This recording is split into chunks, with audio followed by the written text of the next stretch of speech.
تو اون لحظه ای که نگام می کنی دارم آسمونو بغل می کنم.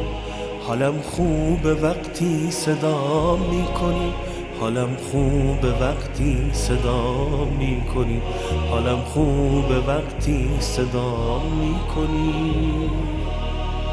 مثل بارون از پیش ابرا میاد، تو هستی و عشق رو زمین جاریه. چقدر با صفا صف شدن آیه ها، به جز تو هر احساسی تکراریه، به جز تو هر احساسی تکراریه.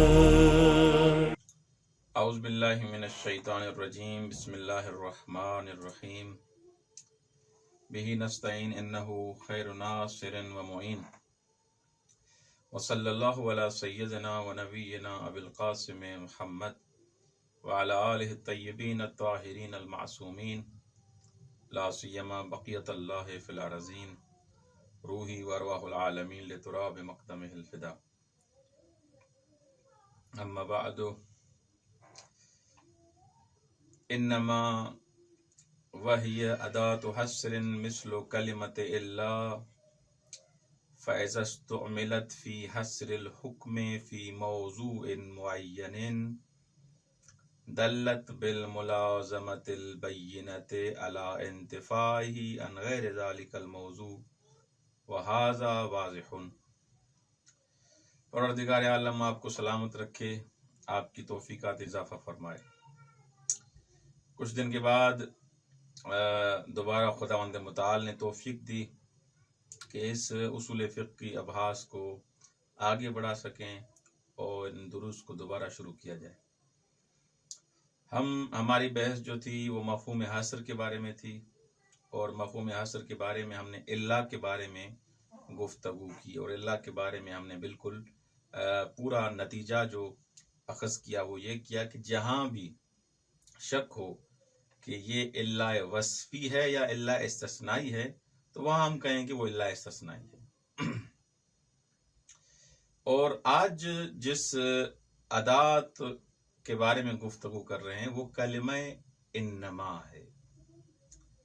انما کے حساب سے علماء ادب جو ادیب افراد ہیں وہ کہتے ہیں کہ انما اس کلمے کا جب آپ استعمال کریں تو اس کے استعمال کے دو طریقے ہوتے ہیں. کبھی حصر موصوف بر صفت ہوتا ہے، جیسے مثلا انما انت منذر، انما زید و مصلح. اس صورت میں جب موصوف کو حصر کرنا ہو صفت میں، صفت پر، اس وقت اس انما کا کوئی مفہوم نہیں ہے. یعنی اس بات پہ یہ انما دلالت نہیں کرے گی کہ زید کے پاس اس عالمیت اور مصلحیت کے علاوہ کوئی اور صفت نہیں ہے. اصلاً اس چیز پہ دلالت نہیں کرتی. ہو سکتا ہے اس کے پاس دوسری صفات ہوں، ہو سکتا ہے دوسری صفات نہ ہوں. یہاں حصر پہ دلالت نہیں ہے. جب موصوف کو ایک صفت میں آپ حصر کر رہے ہیں، مقید کر رہے ہیں، منحصر کر رہے ہیں، اس ٹائم انما کا کوئی مفہوم نہیں ہوتا. بلکہ یہاں پر جو یہ حصر کیا گیا ہے، کیوں کیا گیا ہے؟ اسباب مبالغے کی وجہ سے، کہ تم منذر ہو، عالم ہو، مصلح ہو، تم ہی منذر ہو، تم ہی عالم ہو. تو یہاں پر یہ اس سے دلیل نہیں ہے، اس بات سے یہ اخذ نہیں کر سکتے کہ زید کے پاس کوئی اور صفت ہے ہی نہیں اصلاً و ابدا. دوسری جو صورت ہے جہاں پر صفت کو موصوف پر حصر کیا جاتا ہے، یا خود آغا مظفر کی تعبیر جو بہتر تعبیر ہے یہاں پر، یعنی حکم کو حصر کیا جا رہا ہے ایک معین موضوع میں. جیسے آپ قرآن کریم کی مثالیں اور آیات کو اٹھا کے دیکھیں کہ انما الصدقات للفقراء والمساکین. یہاں پر زکوٰۃ یہ حکم ہے ایک، اس حکم کو حصر کیا جا رہا ہے، منحصر کیا جا رہا ہے فقط ان 8 گروہوں کے لیے. یہ 8 ٹولے ہیں، گروہ ہیں، ان کے علاوہ کہیں پر زکوٰۃ کا مصرف نہیں ہے. زکوٰۃ کے مصرف یہی 8 افراد ہیں، فقراء، مساکین، ابن السبیل، جو 8 مصرف آپ نے پڑھے ہیں. یا مثلا قرآن کریم کی یہ ایک مشہور آیت، بسم اللہ الرحمن الرحیم، انما ولیکم اللہ ورسولہ والذین آمنوا. یہاں پر ولایت کو منحصر کیا جا رہا ہے خدا میں، رسول میں، اور امیر المؤمنین علی بن ابی طالب علیہ السلام میں. یعنی اس کا مفہوم یہ ہوگا کہ ولایت اور حاکمیت جو مسلمانوں پر ہے وہ ان کے علاوہ کسی کے پاس نہیں، یا یہ خود کسی کو دیں کہ ہماری طرف سے حاکم ہے، وگرنہ یہ ولایت اور حاکمیت کا اصالتاً جو حق ہے خدا کے پاس ہے، اور خدا نے رسول خدا اور اہل بیت علیہ السلام کو دیا ہے، اور اہل بیت علیہ السلام اپنی طرف سے کسی کو وکیل بنائے، کسی کو ولی بنائے. وگرنہ اس آیت کا مفہوم یہ ہے، انما کا دروا کے مفہوم یہاں پر یہ بنے گا کہ ان کے علاوہ کوئی ولی اور حاکم نہیں ہے. یا مثلا انما یتقبل اللہ من المتقین، یہاں پر اس اعمال کے قبول کرنے کو منحصر کیا گیا ہے متقین کے لیے، کہ متقی کے علاوہ کوئی فرد اس کا عمل قبول نہیں ہے. اس کا مفہوم یہ ہوگا کہ جو متقی نہیں ہے ان کا عمل قبول نہیں ہے. جب صفت کو آپ موصوف میں حاصل کر رہے ہیں تو اس صورت میں مفہوم ہے، لیکن اگر موصوف کو صفت میں آپ حاصل کریں گے تو وہاں پر انما کا مفہوم نہیں ہوگا.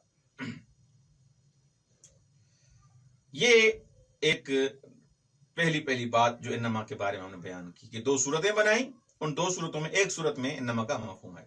اس کے علاوہ کچھ اور اقوال بھی موجود ہیں کہ مشہور قول تو یہی تھا کہ انما حصر پر دلالت کرتی ہے، یہ مشہور کا قول ہے، جیسے صاحب کفایہ، آغا مظفر، آغا نائنی و بزرگان جو دوسرے بھی ہیں.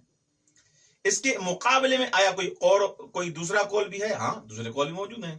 جیسے فخر رازی کہتا ہے کہ انما ولیکم اللہ، یہاں پر انما دلالت نہیں کرتی حصر پر. مشہور کے خلاف، پورے علماء کے خلاف اس نے بات کر دی کہ انما حصر پر دلالت نہیں کرتی، حالانکہ ادبیات پر ہے کہ انما دلالت کرتی ہے حصر پر، لیکن اس نے کیا کر دیا؟ اس بات کو رد کر دیا. اچھا،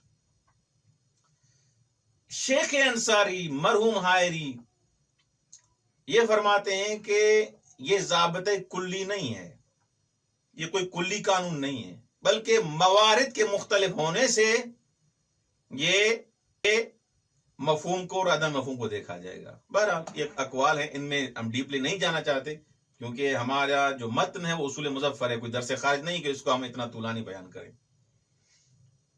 اچھا، بس اکثر کا نظریہ یہ ہے کہ انما دلالت کرتی ہے مفہوم پر. تیسرا جو ادوات حصر میں سے جو تیسرا ادات ہے وہ ہے بل اضرابیہ. یہ بل، اس کے استعمال کے 3 طریقے ہیں، 3 مورد ہیں، 3 طریقوں سے اس بل کو استعمال کیا جاتا ہے. اچھا، کبھی یہ بل اس لیے آتی ہے تاکہ اس بات پر دلالت کرے کہ جو مضرب ان ہے، جس سے اضراب کیا گیا ہے، جس سے منہ موڑا گیا ہے، وہ اصل میرا مقصد ہی نہیں تھا. اچھا، تو پھر زبان پہ کیسے آیا؟ کلام میں کیسے آیا؟ بھائی غفلت کی وجہ سے، اشتباہ کی وجہ سے، غلطی ہو گئی، زبان سبقت لسانی کی وجہ سے زبان پہ آ گیا، وگرنہ میرا وہ مضرب ان ہو اصل مقصود نہیں تھا، اشتباہ صادر ہو گیا. جیسے مثلا پہلے کہے جاءنی زیدن، پھر کہے بل امرن، جاءنی زیدن بل امرن، اصل مقصود ہی نہیں تھا، اشتباہ اس کے زبان پہ وہ لفظ زید آ گیا. یا مثلا کہے جاءنی امرن بل زیدن، جیسے بھی مثال بنائے، یعنی پہلے جو کہہ رہا ہے اور بعد میں بل کے بعد جو شخص یا حرف لے کے آ رہا ہے، اس کا مقصد یہ ہے، کلمہ لے آ رہا ہے کہ میرا پہلا مقصد نہیں تھا جس کو میں نے بیان کیا، جس سے اضراب کیا میں نے، وہ غلطی سے وہ آ گیا ہے. ایک دفعہ یہ ہے. اس صورت میں اصلاً اس کا بل کا مفہوم نہیں ہے.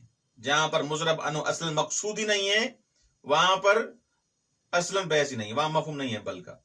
اچھا، کبھی بل کا استعمال اس حساب سے کہ ما قبل کی تاکید کے لیے آ رہی ہے، بل ما قبل کی تحکیم کے لیے، تثبیت کے لیے آ رہی ہے.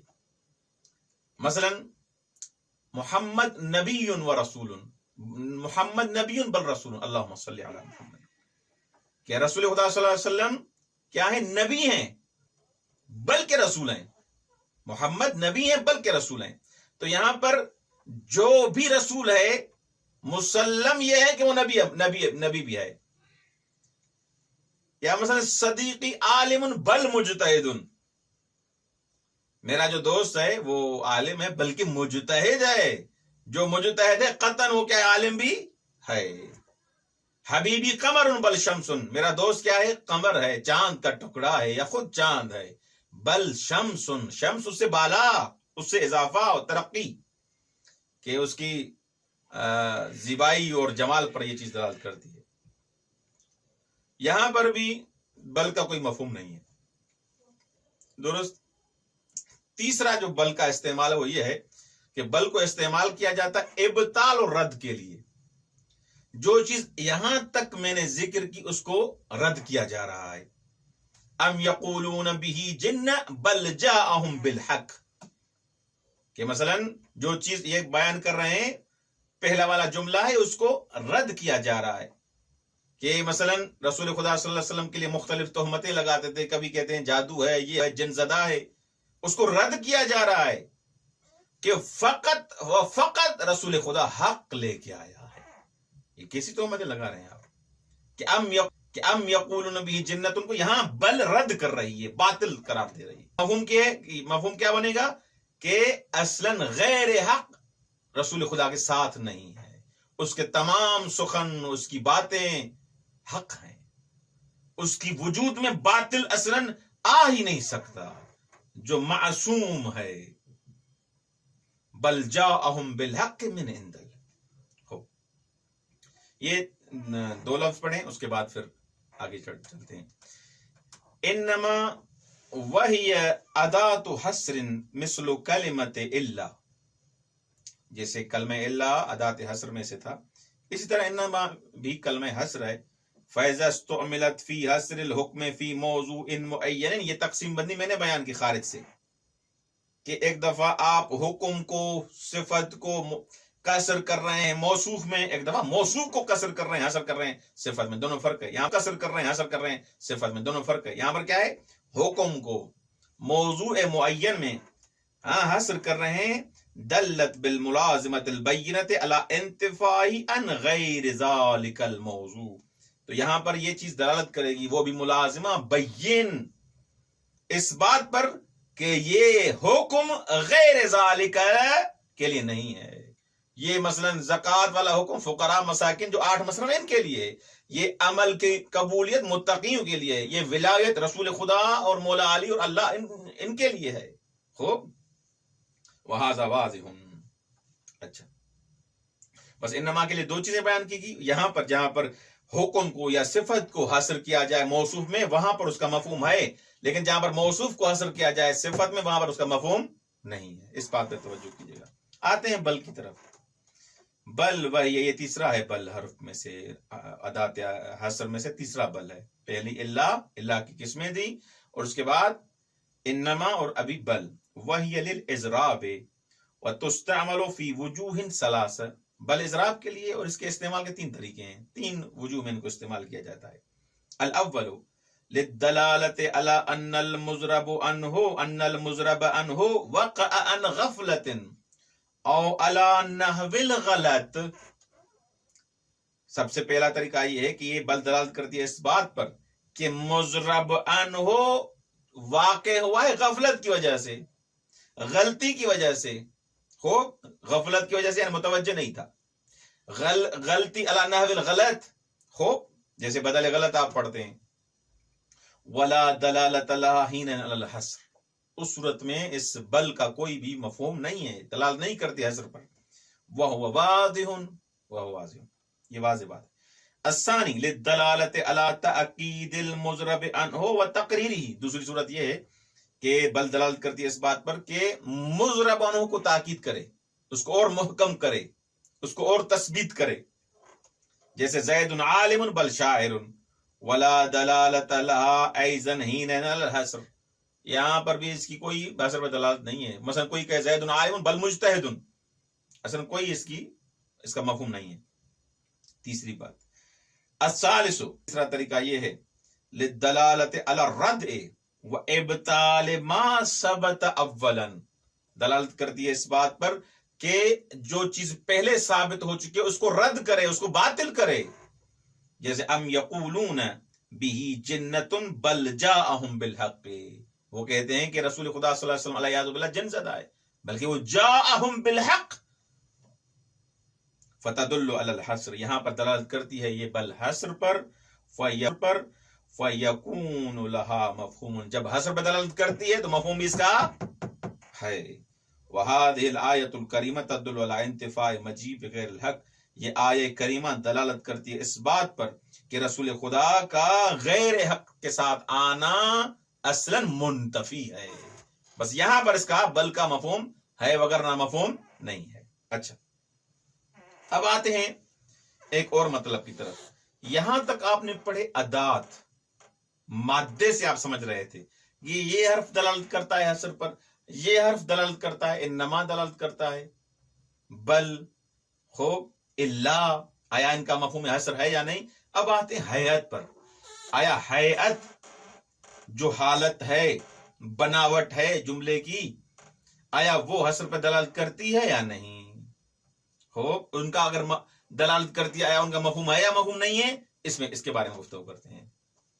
کہتے ہیں کہ کچھ ایسے مورد ہیں، کچھ ایسے موارد ہیں جہاں پر علماء ادب نے یہ بیان کیا ہے کہ اگر وہ کنڈیشن ہو جملے کی، اس حالت میں جملہ آ جائے، مفعول یہاں پر آ جائے، فاعل یہاں پر آ جائے، تو اس صورت میں حصر پہ دلالت کرتا ہے وہ جملہ، وہ حیت. جیسے مثلا ایک مورد ان میں سے یہ ہے کہ تقدیم ما حقہ التاخیر یفید الحصر والاختصاص، جو چیز مؤخر کرنی چاہیے، مثلا مؤخر کیسے؟ جیسے مفعول ہے، مفعول فاعل کے بعد آنا چاہیے، فعل کے بعد ہو، لیکن اگر مفعول کا حق یہ ہے کہ آپ اس کو مؤخر کریں لیکن اس کو آپ کیا کریں؟ مقدم کر دیں، تو یہ حصر کا افادہ دے گا. جیسے مثلا قرآن کریم کی آیت سورہ فاتحہ کی ایاک نعبد و ایاک نستعین، یہاں نعبد کیا ہے؟ فعل فاعل ہے، ایاک اس کا مفعول ہے لیکن مفعول کو یہاں پر کیا کر دیا ہے؟ مقدم کر دیا نعبد پر. اسی طرح ایاک نستعین میں نستعین فعل فاعل ہے اور اس پر ایاک کو مقدم کر دیا گیا ہے. کہتے ہیں یہ علماء ادب کہتے ہیں اگر مفعول جس کا حق یہ تھا کہ آپ اس کو مؤخر کرتے لیکن اس کو کیا کر دیا؟ مقدم کر دیا، یہ حصر کا فائدہ دیتا ہے. یعنی تیری ہی عبادت، تجھ سے ہی مدد، یہ حصر کا فائدہ ہے. یہاں کوئی مادے سے آپ نہیں سمجھتے، ایاک سے آپ حصر نہیں سمجھ رہے، ایاک میں کوئی حصر نہیں ہے، ایاک سے آپ کچھ نہیں سمجھ رہے، ٹھیک، وہ مادہ ہے، وہ لفظ ہے، وہ حرف ہے. لیکن ایاک نستعین یہ جملے کی جو بناوٹ ہے، حیات ہے، اس سے آپ حصر سمجھ رہے ہیں. واضح ہو گیا انشاءاللہ. دوسرا جو مورد ہے جہاں حیات سے آپ حصر سمجھتے ہیں، جیسے آپ مسند الیہ کی آپ تعریف کر دیں، اس کو معرفہ بنا دیں الف لام جنس سے یا الف لام استغراق سے، اور اس کو پھر مقدم کر دیں. جیسے الشجاع علی، یعنی پوری شجاعت کی جنسیت مولا علی میں ہے. ولا شجاع الا علی، مولا کے علاوہ کوئی شجاع ہے ہی نہیں. یا مثلا الائمۃ من قریش، یعنی کیا ہوگا اس کا مطلب؟ لا امام الا من قریش، قریش کے علاوہ کہیں دوسری جگہ سے امام نہیں ہوگا. یا العالم محمد، یعنی لا عالم الا محمد، عالم ہے تو حضرت رسول خدا، وگرنہ ان کے علاوہ کوئی عالم نہیں ہے. درست. آخر میں ان چیزوں کی بیان کرنے کے بعد آغا صاحب فرماتے ہیں کہ میں آپ کو ایک قانون دے رہا ہوں، مفہوم حصر میں ایک آپ کو قانون بتا رہا ہوں میں، چاہے ادات حصر ہوں چاہے حیات حصر ہو. وہ یہ ہے کہ ہر چیز، ہر شے، جو بھی چیز ہو، جو بھی شے ہو، جو بھی ادات ہو، جو بھی حیات ہو، اگر حصر پہ دلالت کرے گی مفید مفہوم ہے.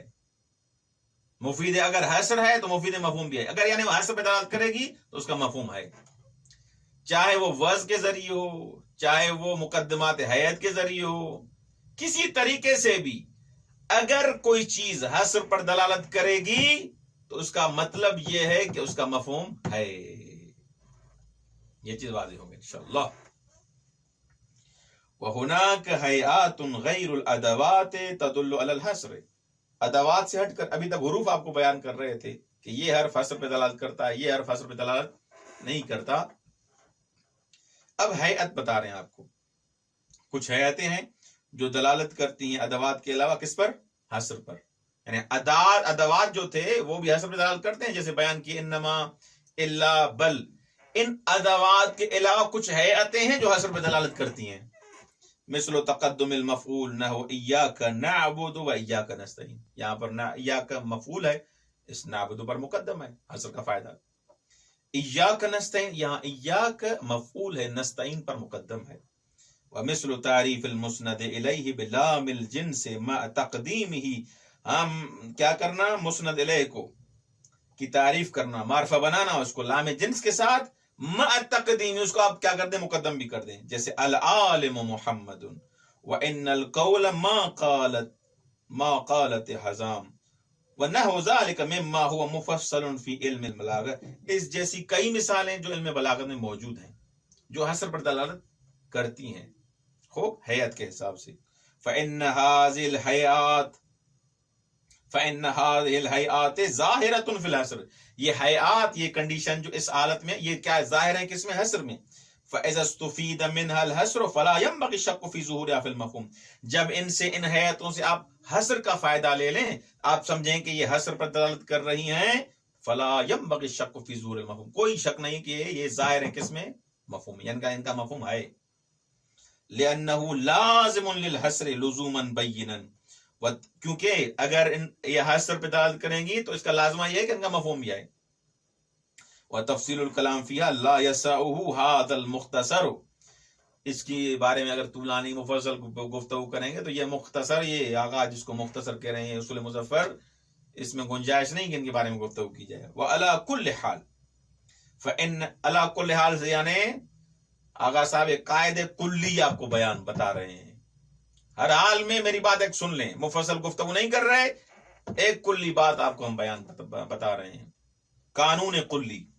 فإن كل ما يدل على الحصر، ہر چیز جو دلالت کرے حصر پر، فهو دال على المفهوم، وہ مفہوم پر دلالت کرے گی، یعنی اس کا مفہوم ہے. جو چیز بھی حصر پہ دلالت کرے گی اس کا مفہوم ہوگا. بالملازمۃ البینہ، یہ ملازمہ پایا جاتا ہے دونوں میں. ملازمہ بین، بین میں من اخص، دونوں میں ملازمہ پایا جاتا ہے کہ جو چیز حصر پہ دلالت کرے گی وہ بلاخر مفہوم پر دلالت بھی کرے گی. ہمارا اگلا درس انشاءاللہ مفہوم عدد کے بارے میں، کہ آیا عدد کا مفہوم ہوتا ہے یا نہیں ہوتا. انشاءاللہ العزیز اس مفہوم عدد کو کل ہم پڑھیں گے. والسلام علیکم ورحمۃ اللہ وبرکاتہ.